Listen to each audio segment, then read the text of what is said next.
And right now, two European satellites are hurtling through space together on a very ambitious project. Maybe they're humming, "Once upon a time I was falling in love, but now I'm only falling apart." Because right now, about 37,000 miles above the Earth, that is their destination. These satellites eventually will try to create a solar eclipse of their hearts, or at least one of their hearts, because those two satellites, they're only going to be about 500 feet apart, and they are going to line up with one directly eclipsing the sun for science.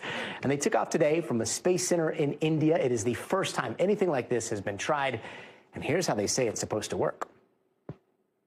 The satellites will be able to maneuver themselves to line up with the sun.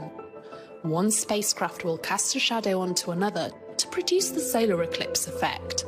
If the two are not perfectly aligned, then the bright disk of the sun will not be hidden by the instrument, and the corona will be obscured by its bright light. And that corona, that's kind of like the sun's version of its spicy atmosphere, if you will. Scientists want to know why it's so hot, why it spits out so much space plasma into the universe. So joining us now to explain all of this is astrophysicist and NASA advisor, Dr. Paul Sutter. Thanks so much for being with us, Doctor. A lot of calculating that went into this to make sure everything lines up correctly. If it does, is there any chance that we'll be able to see it from telescopes here on Earth? Oh, yes. These two satellites are going to be visible to telescopes here on the Earth, but they'll just be tiny dots of light. Remember, these spacecraft individually are not very large. They're roughly the size of like an SUV each. And they are going to be 37,000 miles away from the Earth and flying very close together, like you mentioned, about 500 feet away. But they have to maintain a precision flying formation with a tolerance of less than a millimeter. To give you a sense of scale, that's like placing these two spacecraft, one in LA and one in New York City, and being precise down to the level of a city block. Wow. And the main goal here, walk us through why the sun's corona is so important and why we can't learn about it when we have solar eclipses here on Earth. Absolutely. The solar corona is the sun's atmosphere, and it's perhaps the least understood part of the sun. It is incredibly hot. It has a temperature of over 1,000,000 degrees, and yet it's so thin that you could swim through it without even noticing that extreme temperature.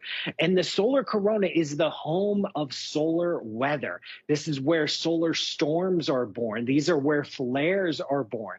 And these flares and these storms can race out throughout the solar system. They can affect us here on the Earth. They can disrupt electrical systems. They can disrupt satellites. And so we need to predict these storms. We need to understand how these storms start. And we can only do that by studying where they get started in the corona. And we can do that during solar eclipses on the Earth, but that only happens once every few years. With these satellites, we can create an eclipse on demand. And Paul, this is a huge day for all of us here on Earth, and especially the European Space Agency. But like here in the United States, today we learned Artemis 2 has now been pushed at least a year down the road, right? Which means the return to the moon is even like now maybe mid-2027. What are your thoughts on the delay? Yeah, I mean, it's disappointing, but also not unexpected. But we have to keep in mind the original Artemis program, when it was first developed during the Obama administration, when it was first shaped out, set a goal for landing humans on the moon in 2028. And then Vice President Mike Pence, who came in with Donald Trump's first term, said, no, let's make it 2024. And NASA's like, wait, what?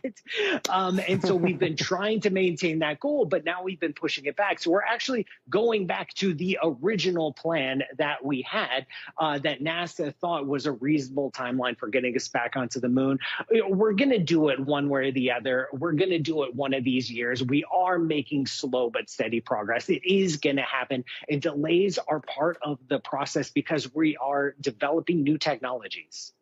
And we are looking forward to that. Doctor, thanks so much for